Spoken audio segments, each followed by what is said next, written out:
You are listening to the Wealth Without Bay Street podcast, a Canadian guide to building dependable wealth.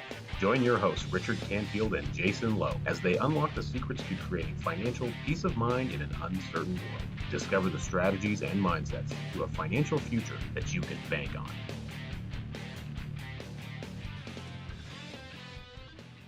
You know, before getting down this path and having this incredible book, Becoming Your Own Banker, land in my life, I thought I knew it all. I had what Nelson Nash considered the arrival syndrome. Boy, was I mistaken. I'm so glad that I was able to read Nelson's book and change my life forever. I would encourage you to learn how this process works for Canadians, how they're implementing it, and get your hands on a copy of this book. An incredible way to do that is to go to wealthwithoutbaystreet.com/masterclass. You're going to be really glad that you did. Okay, welcome back to another episode of Wealth Without Bay Street. As we always say, because we record on Fridays, happy Friday. Happy Friday. Live, and we're live on the Facebooks today, Richard. We're live on the Facebooks. And so what's kind of a little bit funny, I just made a post on Facebook with a picture of my little temporary studio space I have in here because of the internet issues I was having. And I just found out a little memory popped up of the day, like literally the day I bought the Rodecaster that you're using in the studio. No was kidding. Like a year ago today. So that's kind of cool. That's very interesting. That's great. Well, welcome to all of our listeners from across the world. We are so happy to be with you here today.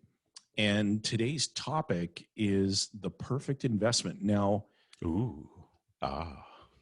Now, this is Wealth Without Bay Street. And so I think it's important for us to reference that this book titled The Case for IBC, which was co-authored by R. Nelson Nash, Carlos Lara, and Bob Murphy, is an amazing read. And in that book, they describe a very fun thought experiment that we're going to go through live on the Facebooks and we're going to go through on the episode. And so if you have this book at home, you can go ahead and flip to page 15, 16, 15, 15 and 16, one of 16, those pages, and you can follow along. Now, what's interesting is, so part of the primary purpose of Wealth Without Bay Street is we talk about and share with listeners all the fundamentals of the process of becoming your own banker, the infinite banking concept. We have a wide variety of guests, existing clients who share their real life stories and experiences, their journey with the process. But one of the things that comes up, often in the general public is they view it as an either or. So I'm either going to become my own banker or I'm going to put money into real estate. I'm going to become my own banker or I'm going to put my money into gold and silver. I'm going to become my own banker or I'm going to invest in something. using my RSPs or Right. other government sponsored plan, or I'm going to fund my child's education using an RESP versus incorporating becoming your own banker from a multi-generational standpoint within the family. Right. And, there's so many financial entertainers out there in the world, and it's the mainstream financial advice. Buy term life insurance, so get the maximum amount of death benefit for the least amount of money, and then take the difference and invest it somewhere, whether it's mutual funds, stocks, registered retirement savings plans that are invested in the markets, whatever that is. And so all this mainstream financial advice that the individual is hearing, the business owner is hearing, and what we always try to basically share with people is that whatever it is that you're already doing or that you're contemplating doing financially is radically improved when you introduce the process of becoming your own banker. But one of the really fun thought experiments that we love to lead people through, we've embraced this as part of our education process that we lead people through, is we say, look, what we're going to do, we're going to go through a really fun thought experiment. And specifically, and we'd ask our listeners and our Facebook viewers to think about this. Now, we're going to give you the opportunity to design the perfect investment. So you have basically a clean slate and you can define that perfect investment. What attributes what characteristics would that investment possess? And when we walk through this exercise, we get a lot of common feedback that aligns perfectly with what's in the book. It's almost verbatim what comes up when we go through this thought experiment. So what I thought we could do, Richard, is maybe walk through each one of these attributes and just have a conversation about it and provide some education on the surprise that we're going to unveil at the end of this. Well, and we want to give a shout out, of course, to Carlos Lara, who really is the impetus of this in the book. And he actually wrote an article about this as well back in the Lara Murphy report, I think back in 2011. So, this is kind of how he would have that conversation with people as well, because he would often get asked this as part of his expertise as a business workaround specialist. So, the first one, of course, what does he attribute? Well, when we talk about investments, what's the first thing people want to jump to immediately, Jason, is rate of return. Got to go for rate of return. So we need to get a high rate of return. That trumps the list as the most important thing that we're looking for in our perfect investment. Okay, great. So, that's something we wanted to have it increase the market value significantly over a period of time, right? Right. Okay, perfect. Notice that the second one on the list is where things really hit home, though, because if you have a high rate of return, that's wonderful. There's no reason not to be excited about that. Like, who wouldn't be excited about that? The problem is the inconsistency. So the second thing that usually shows up that's kind of in tandem is a consistent rate of return. That's right. And so maybe speak to that a little bit. Why is that so important? What do you find when you hear that from people? Yeah, well, I think, when you're getting a consistent rate of return, people are more likely to hang on to the investment, right? So if it's consistently producing, year after year, then you're more than likely to hang on to it for a longer period of time. That's sort of the perspective that I think that, stems from. And very interestingly enough, we just came through this period, one of the longest bull markets, growth markets in the overall stock market. And that's a very wide paintbrush I'm using there to cover that. Yeah. Over the last kind of 10, 11 years. Yet I literally spoke to someone this morning, a very nice lady from Ontario. Her values on all of their stuff and their mutual funds and their stocks, they were down, her and her husband, about 25%. It's come back a little bit because of the COVID pandemic. Right. That's it coming back a little. So they were down much more than that, and they're still down about 25%. She says, well, my husband's is a little bit higher, but he's also kept contributing. Okay, so this value's come back up, but the value hasn't come up because of the market put it there. It's come back up because you put the money back in. You refilled the account, right? And so there was consistency that might have been happening there for a lot of people, but then all of a sudden it flipped because the market changed, and it, the bear reared its ugly head, and people are back forth. So there's the importance of that consistency rate of return is so critical. You want something ideally, and if you're describing the perfect investment, when you say consistent, what you really mean is you want it to always be consistent as long as possible, forever, right, if possible. Right. And, have you ever, have you ever seen someone with a deer in the headlights look? Yeah. I've also give me your deer in the headlights look. What is yours? Okay. Here's mine. Okay. So when you ask a person the question, who's got the money? Regardless of what you're invested in, who's got the money?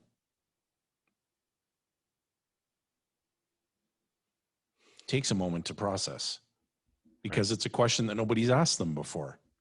Whenever you speak, Nelson said it best. He said, whenever there's conversation around the water cooler about anything financial, doesn't take long for rate of return to come into the conversation. It's always about rates. But who's got the money? And who's that money being put to work for? So important. Most people would say, oh, the bank. And again, we always say it's not an either or. So if you have an objective, and that objective is to invest capital somewhere, then that's great. That's your objective, and it's a great objective to have. But you've got to take a look at your current assets and take a look at the attributes that those assets are doing well on and the ones that they're not faring so well on. And we'll get through the rest of them here. The next one is, as we're describing what people would want to isolate as the perfect investment. Yeah. So again, this is the thought experiment of, if you could describe the perfect investment, what attributes would it have? And so the next one is conservative. So this is a logical extension of the desire for consistency. You just said it best. And people want an investment that only goes up.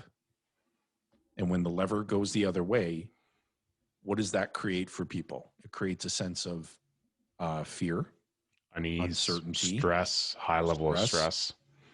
Yeah, which has a health impact that isn't measurable in a rate of return. Right, exactly. Right. Liquid. So I think that's one thing that Carlos said so well, is that it's one thing to know what your investment is worth in terms of a certain amount of money, but it's another to be able to convert that investment into dollars if the need arises. The late Ben Feldman said his definition of the perfect investment was one that returned the most when it was needed the most. Isn't that good? That's really good, yeah. Ben Feldman, if you don't know, was the Wayne Gretzky of our industry. God rest his soul, just an amazing guy. Yeah, he's got What's the next one, funny Rich? too. So then we've got guaranteed. So it's interesting. We have conservative and safe, and then guaranteed. Kind of, it's almost a repetition, but they couldn't slightly mean different things for people. Right. And so some assets do have contractual guarantees, but usually those are put out by reputable institutions. But the guarantees often are very minimal, or they come with hitches. They come with some form of, there was always a saw-off position that usually comes with it. So if you had the perfect investment, you'd want it to be safe, conservative, and liquid and guaranteed. Okay. Wow. Yeah. Sounds pretty awesome so far. And tax benefits, or perhaps even tax-free. Ooh. So, there aren't many people that we've ever interacted with who invest money in something and want more exposure to tax. Right. And so we talk to people all the time who want reduced exposure to tax when they're investing capital in something. Mm-hmm. Now, we all have the position of understanding the need, for infrastructure, for critical services, healthcare, all those things that require tax dollars to support. But that's not what we're describing here. We're talking about, if I'm going to invest my money in something, I would ideally like the least amount of exposure to tax. Right? If I was designing the perfect investment. Yeah. No market volatility. That's interesting. So people often circle back to the rate of return considerations. And so they want the investment to be dependable, but ideally not have it tied to like the performance of the stock market or anything like that. So when their other assets have a bad year, this perfect investment still has a very predictable increase, which is all more valuable, right, in such a scenario. And that goes back to taxes as well. If it's tax-free, it's instantly more valuable if taxes go down. Yeah, right? Totally. One of the other things that's interesting is that you said that their other assets, even if their other assets are impacted, this one isn't. Right. So what's unique about that statement is that it also identifies that even if you had this perfect investment, it would not stop you, or it wouldn't mean that you couldn't also still be doing other things. Exactly. The other is yields income besides capital gains. So the perfect investment would provide cash flow over time beyond its simple appreciation and value. Very interesting attribute. What's next? Creditor protected. So basically you have something that no one else can get their hands on. It's going to be there when your family needs it most, or if you're a business owner, when your business needs it most. And having something that, can, in the event, heaven forbid, there's a lawsuit or something else that happens, or we have a COVID pandemic situation and someone's out of work for a long time and we're not paying our bills the way it should. You don't want you to have this asset just come crashing down as well, because now the people who've got liens on all your stuff are coming after you. Right. Yeah, very good point. Inflation protection. So this is similar to no market volatility. And so just as someone wouldn't want their investment to drop if the markets drop, on the other hand, the perfect investment would increase in value to keep pace with price inflation. Right. And one of the things that Carlos identified, I remember he talked about this, is like, as an example, when people are talking about an inflation hedge, their brains, or we usually go to like the precious metals, like gold and Right. silver. And that's, there's a lot of advantages for that. However, if we often forget that there was a point in time where in Canada and in the United States, gold was seized by the government. If you had gold, you had to turn it in, and you could have been put in jail if you didn't do that. It became illegal to hold gold. And so the other thing that happened is that, also those assets can also be now in a capital gain situation. So they might be an inflation hedge, but there's a capital gain and they don't produce a cash flow. Because if you actually need to go and, get your oil changed or go buy groceries, you don't really just take your gold bar and walk it into the grocery store and shave some of it off onto a scale to buy your groceries. That's not Right. very useful medium to exchange in that format. Doesn't mean it's not bad. It's a wonderful thing, but does it necessarily provide all these other benefits? Well, and to expand on that with another story, Nelson Nash, of course, for listeners who may not be familiar with who that is. So Nelson Nash was the developer, the founder, the pioneer of the process of becoming your own banker, the infinite banking concept, who wrote the books, Becoming Your Own Banker and Building Your Warehouse of Wealth, and co-authored the book, The Case for IBC. And if you find yourself thinking, wow, that becoming your own banker, that sounds really interesting, just ease on over to the bookstore. I can't remember the URL on the Wealth Without Bay Street deal. There'll be a link on the podcast. If you're on the Facebook page, I think you can click a link to get to it as well there. Yeah, perfect. And just get yourself a copy of those books. You'd be glad you did. And so one of the things that Nelson used to talk about is he said, people would ask me questions about gold and silver. And he said, let me tell you a story. He said, at one time I decided to purchase silver, and I took custody of the silver. I put it into my safe. And he said, buried it in his backyard, and I'm not going to tell you where.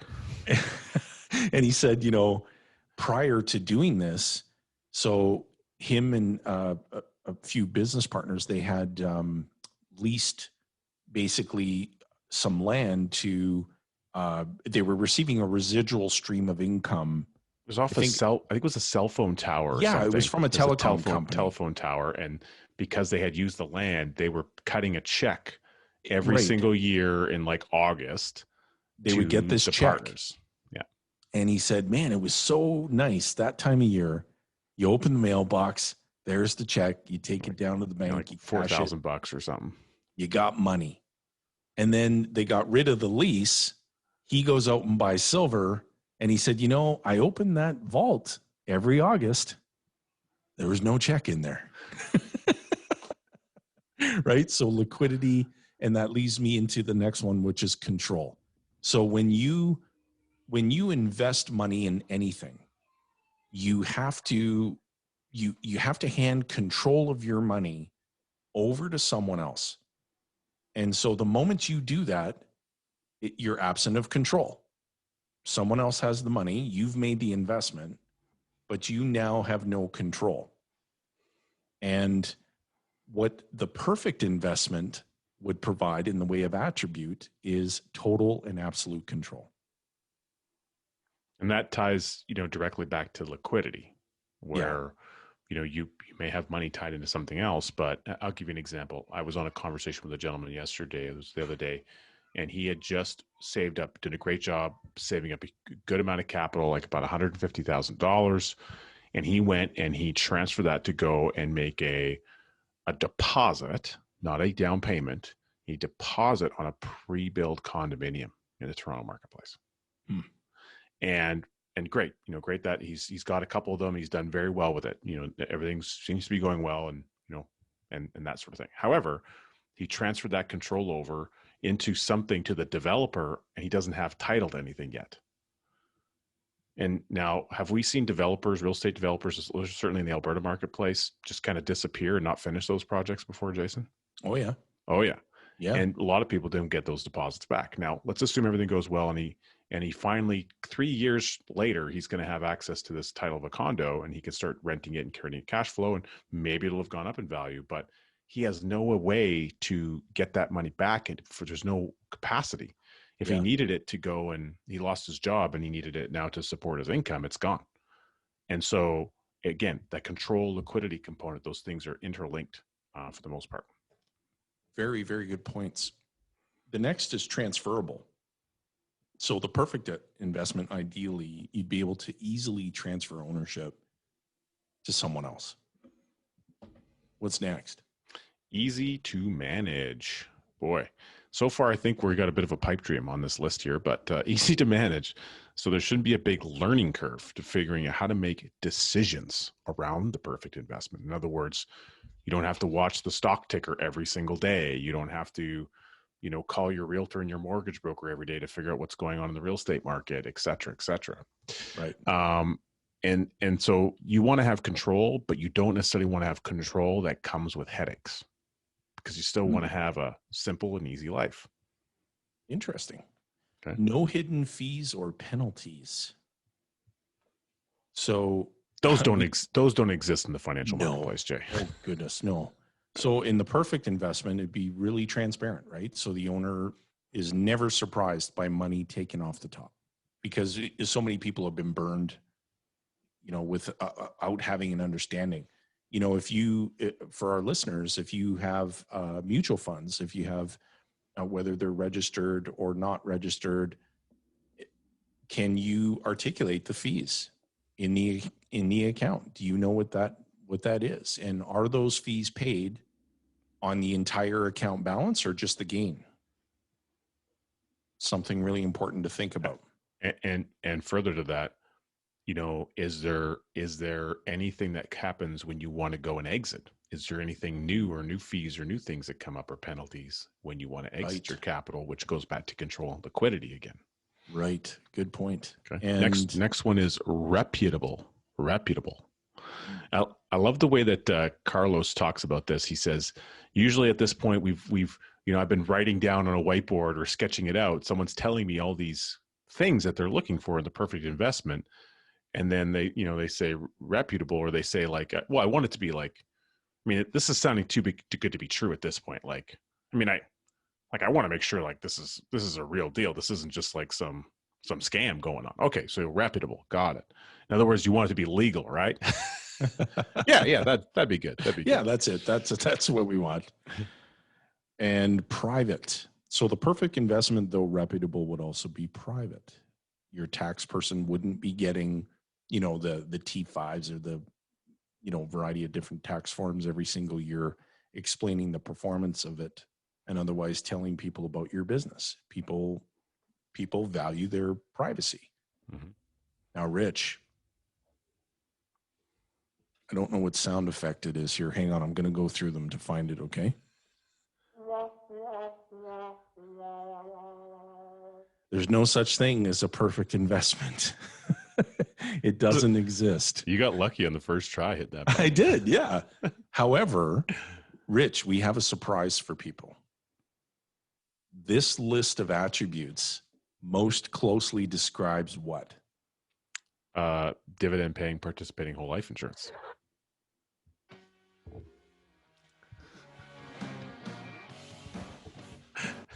That's right. For anyone who's listening in, it's like Jayson was itching to hit some of those buttons earlier today. So that's, when most people think about life insurance, they go back to the deer in the headlights.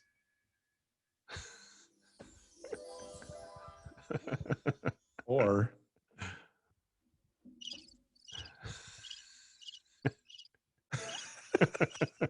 oh, come on. It's Friday. We're having a little bit of fun. But in all seriousness, that list of attributes most closely describes dividend paying, participating whole life insurance, which is not an investment, never has been an investment, and never will be an investment. But if you have it, it's a reservoir, a warehouse, as you could say, that allows you to go about making investments in the things you were already going to do anyway. which Now, goes back to the very beginning of our conversation, that this is an and asset. It is something you can have. It provides a great deal of the attributes we just talked about, yeah, but it allows you to also, you can have that and you can go and do the other stuff that you want to do or we're planning to do. good point. Yeah. Very good point. And, it's interesting that Carlos, he identifies that a lot of these attributes, whole life insurance, participating whole life insurance, that is remarkably reliable on many of the things we isolated on this list. And so it's, and if you just think about everything we talked about, if you were to write down, or if you're listening to this and you pause and you wrote down each one of these items, and you just stopped and you stood back and you looked at it, realistically, is it feasible that you're going to go and get an investment that provides all those things? It's not reasonable that that's the case, to have that amazing wish list, but you do have to start somewhere. So if you could check off pretty much all of those boxes, or as many of them as possible, why on earth wouldn't you go and get some of it? That's exactly right. And on page 24 of The Case for IBC, wonderful book, Carlos goes on to say, to conclude this chapter, we should emphasize that the infinite banking concept is a process. It's not a product. We use the phrase perfect investment for rhetorical effect, but to be clear, Nelson Nash is not advising people, hey, I think you should invest less in real estate or stocks or gold, and you should put more money in dividend-paying participating whole life insurance contracts. Rather, infinite banking is a process of becoming your own banker, and a dividend-paying whole life policy is the best vehicle for implementing it. And it's necessary to diffuse the knee-jerk reaction that many people have to whole life, since after all, it's the platform for implementing the process of becoming your own banker. And so regardless of what's going on in the economy, regardless of what's happening with interest rates, regardless of what investment vehicles there are out there, what products are available, the process of banking goes on no matter what. And you can't get a better rate of return doing anything if you're not controlling the banking function as it relates to what you're doing. Totally. And Nelson even has a page in Becoming Your Own Banker where he talks about that. I think it's page that's 63 or 65 or something. Yeah, but I can get a better rate of return. Yeah, exactly. Yeah. Right. And so he actually goes in and explains that. And here's what's kind of interesting. Again, Nelson himself, he would tell the story, wonderful story about his very first policy, his very first par contract. It wasn't set up perfectly. It didn't have everything it needed. He did the wrong thing with it for the first 15 years he owned the policy, because no one had told him. Right. Where he used the dividends that he received to reduce the premium. So he wasn't putting the money in, and he wasn't allowing that dividend to compound effectively. Right. And he did one of his most profitable real estate deals, which was a third party, an investment outside of the policy, external to the policy. Page 69, by the way. Thank you. He was able to go and get this chunk of land, of timberland, which he knew a great deal about. He was very knowledgeable about timberland. He was able to go and get that at a very discounted price, because somebody that sold it to him said, hey, you know what? I need money right now. I'll give you the rest of this land. I'll sign it over to you for this amount of money. Yeah. Nelson went and got a policy loan, and he had a check in that guy's hand within about 24 hours. And he had this land for a very, very good price. The only way he was able to do this because he already had access to the money. He had it saved in a warehouse. So the value of this real estate deal doesn't show up in the policy statement. Right. It's external to it. And then later on, many years later, Nelson sold that property, and he invested yet again in a different format. He sold the property, and then he financed the sale of that property to the buyer at 15% interest, I think over, I don't know, remember the time frame he did it on, like over another 10 years. Yep. And he received cash flow payments off of that, which also doesn't show up in the illustration. That's right. It's the unseen. It's the unseen. He became the banker. And what did he do with the stream of payments? He used it to go buy more participating dividend-paying whole life insurance. Yeah. And here's another great story, since we're on story time. You remember when he talked about the attorney, so he describes basically a human condition called the arrival syndrome. And so he, very prominent attorney, very well-to-do attorney. And Nelson sat down with him and started to describe this process. And the attorney was very quickly demonstrating that he had already learned everything there is to learn. He knew everything there was to know. There wasn't anything new that he could be taught. For our listeners, do you know anyone who suffers from the arrival syndrome? And so he basically said, well, he didn't want to be rude. And so he just kind of glanced at his watch and said, you'll have to forgive me. I have a conflicting meeting. I have to leave. I'm very sorry, but I have to go. And so the attorney says, wait, Nelson, before you leave, just hang on a second. I heard that you finance things. Is that right? And so Nelson thought to himself, okay, this is a different perspective here that this conversation is going to go down. And he said, yeah, as a matter of fact, I do. And so at the outset of that conversation, Nelson agreed to finance an airplane for that attorney. And guess what he used the stream of loan repayments for? To do exactly what he was trying to convince the attorney to do, which was to go and get dividend paying, participating whole life insurance contracts. And so Nelson always said that if you understand that there's no such thing as having arrived in knowledge, then you'll always be receptive to learning something new. But if you feel that you've arrived in knowledge, it's all downhill from here. And so someone or some organization has control over a pool of financial value, money, that can and must flow at a cost to meet someone's need. And so if you think about your own life right now, who's controlling that function as it relates to your needs? If it's someone else, you can change that. You can truly become your own banker. And it doesn't have to happen overnight. Exactly. And it's not going to interrupt any of your objectives. So if you are an investor in whatever it is that your niche is, or maybe it's a wide variety of things that you love to invest money in, just go back and listen to the perfect investment attributes that we walked through and take a look at all of your current assets and see whether or not they do well as it relates to those attributes and which attributes they don't do so well against. And then if you introduce the process of becoming your own banker, it's going to radically improve anything that you're already doing or contemplating doing financially. Isn't that good? Yeah, absolutely. And I want to touch base on something that Carlos Lara talks about a little bit. It was kind of some of the genesis of this framework of creating this example.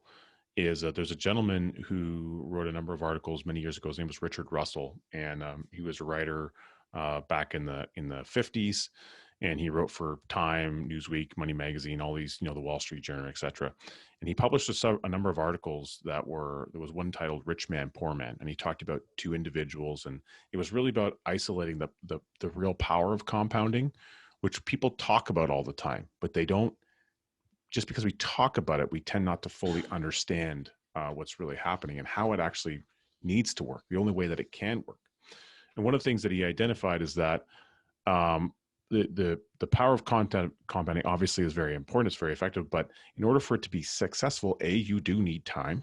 Okay. Right. It only works through time. And that it has two very important catches. The first is that it requires sacrifice in general. You have to have sacrifice, which means you gotta start putting the money away, and you gotta let it sit, right? Okay, and that you can't spend it. The other one is that you can't spend it and save it at the same time. And second, the other part is that compounding is boring. And if it's not exciting, well, our brains want excitement and to do new things, and we learn about this thing over here and that thing over here, and we try to move things around, which means we kill compounding every time we do that, right? And so that article written way back in the 50s is perfectly relevant to today's environment as we're in the COVID pandemic, as people are losing 20% of their value in some of their stuff. And I'm sure there's people doing really well as well, but we tend to hear more about the people that are losing money during the pandemic. But if you're in a position where you're putting money away and you're putting it in an environment where you can't touch it in order to let it keep compounding, meanwhile, you're sending money out the other side of your bank account to go pay for all the stuff that you actually need, who's winning in that scenario? Right. When you implement the process of becoming your banker, you utilize the vehicle that we've described. You have the ability of creating that constant compounding effect without having the same sacrifice requirement of not being able to access it. Wow. That's powerful. Rich. It is. Good job, man. That was good. This was fun. The perfect investment, the attributes. Yeah. Great exercise to go through. Any parting comments for our Wealth Without Bay Street listeners? I think I got it all. Well, I don't want to drop my mic because it's on a stand and everything, but yeah, please don't do that. Plus my dog's in here. I'll probably wake him up and he'll start barking. Well, that's there you go, folks. Another episode of Wealth Without Bay Street. We were really happy to be live on the Facebooks today. And as we say to our listeners each time, we really encourage you to please go ahead, smash the like button, comment, let us know if you're getting value from our episodes. We get so much amazing feedback. Thank you to our listeners. We appreciate you. We know you could be doing other things with your time and you choose to spend it with us. And we're just so grateful to you for that. Rate the show, review it, ask your friends to listen to it, ask them to review it. Heck, get up right now, go knock on your next door neighbor's door and ask them to listen to a few episodes of Wealth Without Bay Street. Or just turn your speakers way up because your neighbors always like that. Exactly. And if you're one of the many clients that we have in our client community and you have a story that you want to share and you would like to maybe join us on one of these episodes and have a chance to share what's important to you about the process, we'd be happy to hear from you on that too. So feel free to send us a message or make a comment about that as well. And we'd love to encourage you to come in and share your story and see how what you have to share can add tremendous value to other people's lives. Excellent. And any thing that you want to share, Richard, about a masterclass? Oh, yeah. Yeah. So go to the masterclass. wealthwithoutbaystreet.com/masterclass. As you can see, we have really good marketing copy. Yeah, we still need to program that awesome button of yours. You're going to get the big sell. The big sell. But yeah, so if you go to the masterclass, it's pretty awesome. You're going to learn a ton about the process. There's a number of different videos that are in there you can tune into. In fact, there's even an example about this kind of investor A and B situation that came from this article in the 50s that I just referenced today. There's actually a video that I did that's in there. And you're going to get a copy of Nelson's book included and shipped right to your door. So kind of a no-brainer. Great bargain. Well, there you have it, folks. On behalf of Richard Canfield, my amazing co-host colleague, also known as Richard Canfield, and myself, we would like to wish you an amazing weekend. Thanks for tuning in, and we'll catch you on the next episode of Wealth Without Bay Street. Thanks for listening to the Wealth Without Bay Street podcast, where your wealth matters. Be sure to check out our social media channels for more great content. Hit subscribe on your favorite podcast player and be sure to rate the show. We definitely appreciate it. And don't forget to share this episode with someone you care about. Join us on the next episode where we continue to uncover the financial tools, strategies, and the mindsets that maximize your wealth.